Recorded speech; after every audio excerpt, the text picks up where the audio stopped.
Over the last 4 months, my journey to create content for this YouTube channel has been a battle against procrastination, a constant struggle for focus, and an inability to commit to any ideas.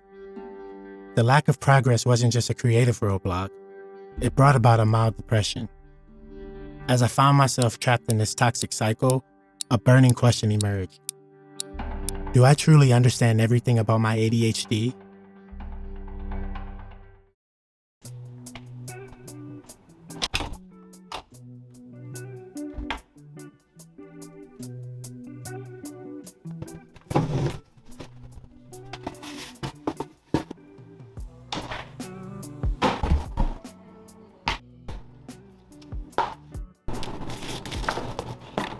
Wow, here it is, my psychological assessment.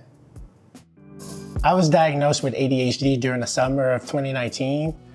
At the time, I was in grad school and working full time.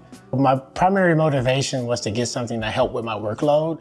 I never took the diagnosis very seriously beyond that, and that turned out to be a mistake. So after my diagnosis, I kind of went about my life as normal. The medication certainly helped, but I didn't really take it seriously until I got back from Europe this past summer. I'm just really happy to be able to finally get to Paris. So they say Vienna is the #1 city for quality of life, and I'm definitely seeing it so far. I'm here in Barcelona. I finally got here yesterday from Budapest, and just when I thought my trip couldn't get any better than Budapest, it immediately did. When I returned from Europe, I was super excited and very energized to get back to work. I wanted to build out a long-term strategy for creating content on my YouTube channel. However, despite my best efforts, I couldn't sit for long periods of time. And when I could sit and focus, I would get overwhelmed because I was focusing on every detail at once. So after a while, I decided to take a step back and look at my routine. And if I'm being honest, it wasn't the best. I wasn't getting up at a decent time. I constantly needed to be stimulated, so I was always on social media, listening to podcasts or YouTube. I stopped going to the gym and I started smoking pot again. Even after establishing the need for a new routine, I struggled to stay consistent. I was caught in a cycle. Feeling stuck, self-doubt crept in.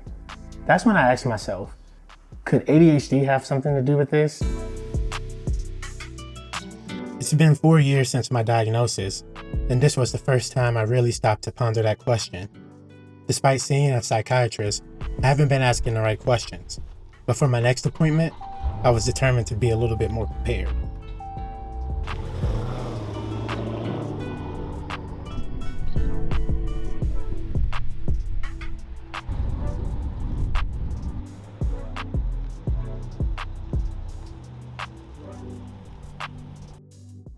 I'm having a hard time making progress on a side project, and I started to wonder whether my ADHD diagnosis is playing a role in this.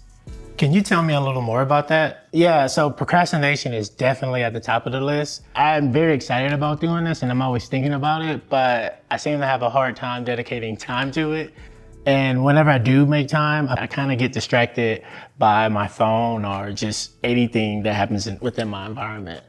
Yeah, that's definitely understandable. So you mentioned being distracted by your phone. How frequently do you find yourself on your phone?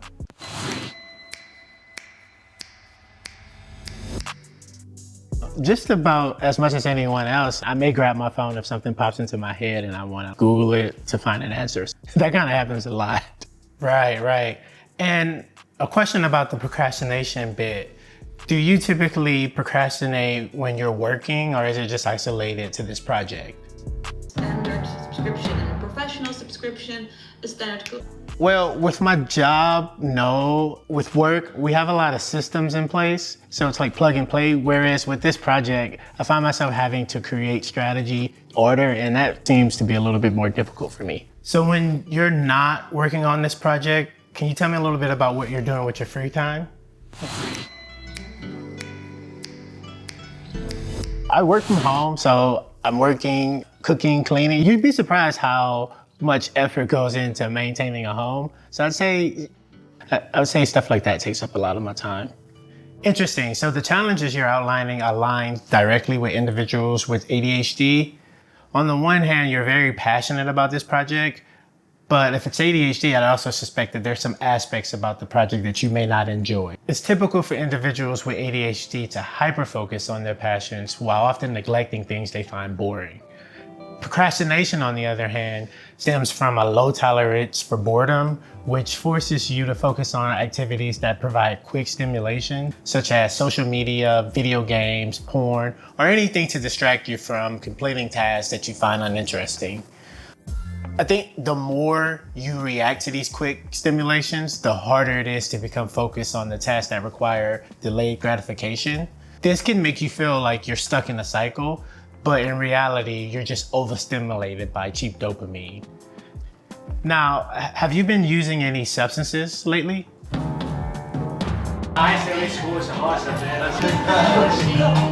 When in Rome, baby. No, not really. Good, because substance abuse over long periods can make these issues even worse. Do you think my medication can help with this? Yes, medication can be effective. We can also focus our future session on things like planning and addressing procrastination. Would you be interested in exploring those options further?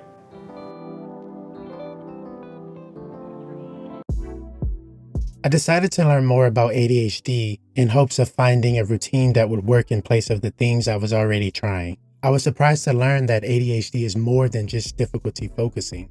It involves having a low tolerance for boredom, which compels the brain to continually seek activities that provide quick dopamine hits. Creating a quiet space, reducing screen time, and developing coping strategies for boredom can have a significant impact on individuals with ADHD.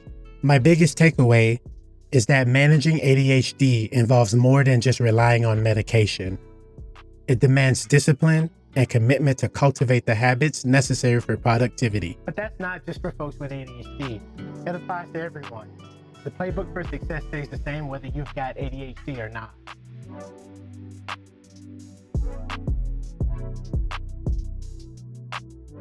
Sure, ADHD has a role in my struggles, but it's also a part of what makes me successful. It's just who I am. But you know what really triggered my symptoms? My obsession with starting a YouTube channel. I got so caught up in making it a hit that I forgot why I wanted to do it in the first place, to share stories and express myself.